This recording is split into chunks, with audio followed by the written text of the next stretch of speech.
살며 익어가며 극단식하고 배우 김혜선이 전하는 우리네 삶 속에서 만나가는 하나님의 은혜 이야기입니다. 어머니에게 어느 분이 보내준 글을 보았습니다.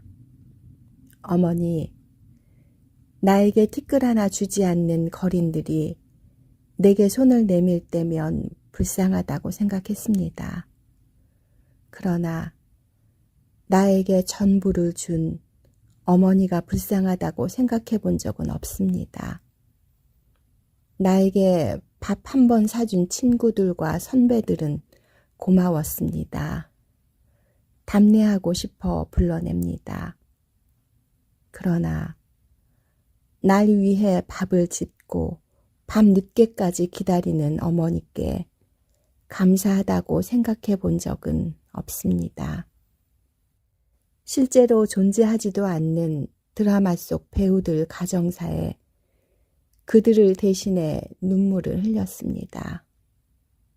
그러나 일상에 지치고 힘든 어머니를 위해 진심으로 눈물을 흘려본 적이 없습니다.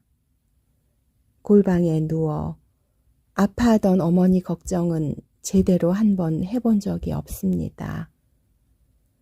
친구와 애인에게는 사소한 잘못 하나에도 미안하다고 사과하고 용서를 구했습니다.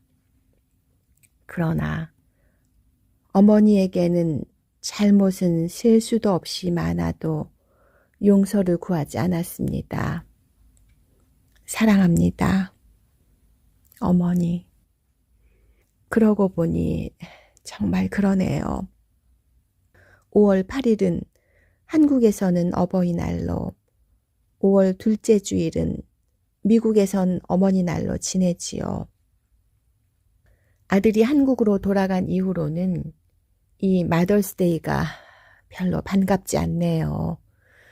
특히 엄마가 요양병원에 입원하신 이후로는 더욱 그래요.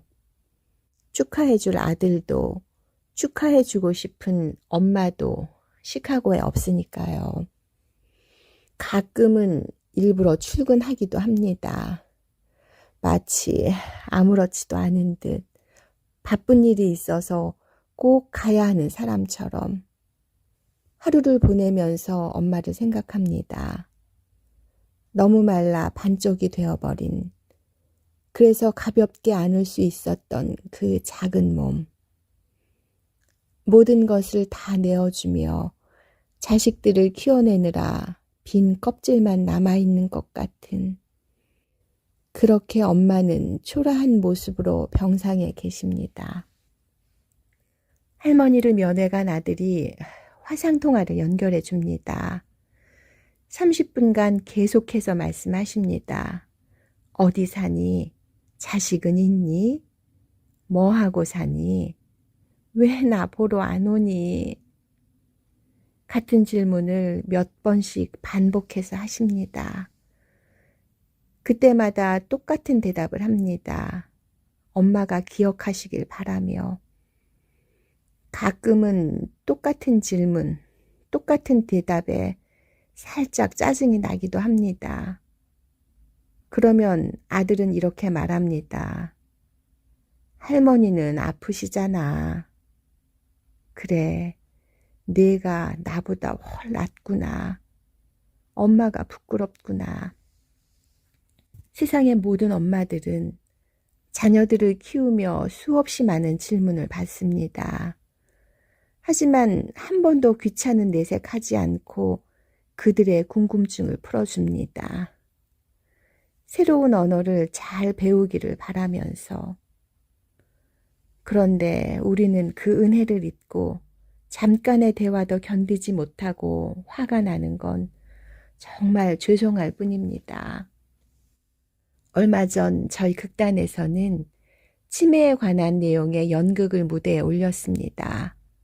많은 관객들께서 공감하시고 눈물을 훔치셨다고 합니다. 이게 남의 얘기가 아닌 곧 나에게 다가올 수 있는 현실이라는 생각에 저도 가끔은 그런 생각을 합니다. 나도 치매에 걸리면 어떻게 해야 할까? 현실적으로 치료제가 없는 가장 무서운 병이라 생각합니다. 치매의 원인이 여러 가지가 있겠지만 운동, 사회생활, 새로운 지식의 습득 이런 것들을 게을리하면 걸릴 확률이 높다고 하네요. 어릴 적 읽었던 어른이 된 후에 다시 읽어본 아낌없이 주는 나무의 그 나무 같은 엄마. 바쁘신 하나님을 대신해서 엄마를 보내주셨다는 얘기를 들은 적이 있어요. 하나님의 마음으로 자녀를 양육하시는 우리들의 엄마. 하나님 닮은 엄마. 너를 낳은 아비에게 청종하고 내 늙은 어미를 경히 여기지 말지니라. 내 부모를 즐겁게 하며 너를 낳은 어미를 기쁘게 하라. 자녀들아, 주 안에서 너희 부모에게 순종하라. 이것이 옳으니라. 살며 익어가며 12번째 이야기 마치겠습니다. 고맙습니다.